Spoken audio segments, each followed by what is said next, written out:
এবারও কম চামড়ার দাম, বাজারে চামড়া থাকলেও ক্রেতা নেই, লোকসানের আশঙ্কা ব্যবসায়ীদের। ঢাকার 2 সিটি কর্পোরেশনের শতভাগ বর্জ্য অপসারণের দাবি, বাস্তবে ভিন্ন চিত্র। সিংহভাগ রাজনৈতিক দল ডিসেম্বরে নির্বাচন চেয়েছে, তাহলে কাদের জন্য পেছানো হচ্ছে প্রশ্ন বিএনপির। আমন্ত্রণ টিভিএস নিউজ অব দ্য ডেতে, সাথে আছে আমি রঞ্জু ইফতেখার। এতক্ষণ দেখছিলেন সংবাদ শিরোনাম, এবারে জানাবো বিস্তারিত। এত ভোরে কই যাও? আজকে না গ্রামে যাব। আর তে আব্বার মতন ভোরবেলা উঠে গেছে ট্রেন ধরতে। তাহলে যাব কিভাবে? দেশি অ্যাপে যাব, রিকোয়েস্ট করলেই বাসার নিচে চলে আসবে। আসলেই? হ্যাঁ। এভাবেই পাঠাও আপনার লাইফস্টাইলে প্রাউড অংশীদার। পাঠাও, চলো দেশি ভাইবে। ঈদের দ্বিতীয় দিনেও রাজধানীতে অল্প পরিসরে চামড়া আসছে, তবে লক্ষ্যমাত্রা অনুযায়ী দাম পাচ্ছেন না বলে অভিযোগ বিক্রেতাদের।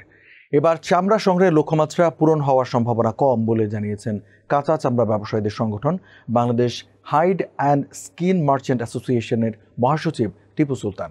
এবার প্রায় 30% চামড়া নষ্ট হয়েছে বলে জানান তিনি।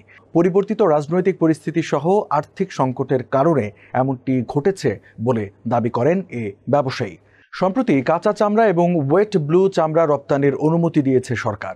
এই সিদ্ধান্তও ভুল হয়েছে বলে মনে করেন টিপু সুলতান।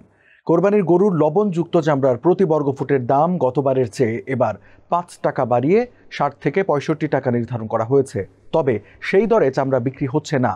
ঈদের দিন গত বছরের কাছাকাছি দরে গরুর চামড়া বিক্রি হয়েছে, আর ছাগলের চামড়া কেনায় ব্যবসায়ীদের কোনো আগ্রহ নেই। রাজধানীর এলাকা ঘুরে দেখা যায়, লবণ ছাড়া বড় ও মাঝারি গরুর কাঁচা চামড়া 700 থেকে সর্বোচ্চ 900 টাকায় বিক্রি হয়েছে, আর যেসব গরুর চামড়া আকারে তুলনামূলক ছোট ও মান কিছুটা খারাপ, সেগুলো 600 থেকে 650 টাকায় বিক্রি হয়েছে। তবে ঢাকার বাইরে দাম আরও কম। রাজধানী ঢাকার 2 সিটি কর্পোরেশনের পক্ষ থেকে গতকাল ঈদের দিন রাতেই শতভাগ বর্জ্য অপসারণের দাবি জানানো হয়েছিল, কিন্তু ঈদের দ্বিতীয় দিন দুপুর পর্যন্ত রাজধানীর বিভিন্ন এলাকায় ঘুরে দেখা গেছে ভিন্ন চিত্র। ঢাকার 2 সিটি কর্পোরেশন বলছে, ঈদের দিনের মোট অপসারিত বর্জ্যের পরিমাণ 9,500 টন। রাজধানীর বিভিন্ন এলাকা ঘুরে দেখা গেছে এখনও রয়েছে বর্জ্য। দ্বিতীয় দিনেও অনেকে পশু কোরবানি দিতে দেখা গেছে। এতে আগের দিনের বর্জ্যের সঙ্গে নতুন বর্জ্য যুক্ত হয়। নতুন পুরাতন বর্জ্য মিলে তীব্র দুর্গন্ধ ছড়িয়ে পড়ে বিভিন্ন এলাকায়। সিটি কর্পোরেশন জানিয়েছে, দ্রুততম সময়ে সব অপসারণ করা হবে। বিএনপির স্থায়ী কমিটির সদস্য আমির খসরু মাহমুদ চৌধুরী বলেছেন, কাদের জন্য নির্বাচন পিছিয়ে দেয়া হচ্ছে, কাদের জন্য এই সুবিধা সৃষ্টি করা হচ্ছে, এতে লাভবান কারা হচ্ছে? তাহলে আগামী নির্বাচনও কি যারা আছে তারা প্রভাবিত করে তাদের দিকে নিয়ে যাবে, বা তাদের মতো করে নির্বাচন করবে? প্রশ্নগুলো উঠে আসছে। 8 জুন দুপুরে আমির খসরু মাহমুদ চৌধুরী চট্টগ্রাম নগরে তার মেহেদীবাগের বাসভবনে সাংবাদিকদের এসব কথা বলেন।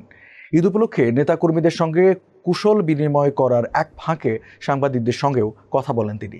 বিএনপি নেতা বলেন, সিংহভাগ রাজনৈতিক দল ডিসেম্বরে নির্বাচন চেয়েছে, ঐক্যমত্যের বিষয়টিও একেবারে শেষ পর্যায়ে আছে। ইতোমধ্যে বিচার কাজ শুরু হয়েছে। বিচার নিজের গতিতে চলবে, কোনো সরকার বিচার চালাবে না। সুতরাং এসব সিদ্ধান্ত যখন পরিষ্কার, তখন হঠাৎ করে এপ্রিলে নির্বাচন নিয়ে যাওয়া হচ্ছে, কিন্তু নির্বাচন তারও আগে করা সম্ভব।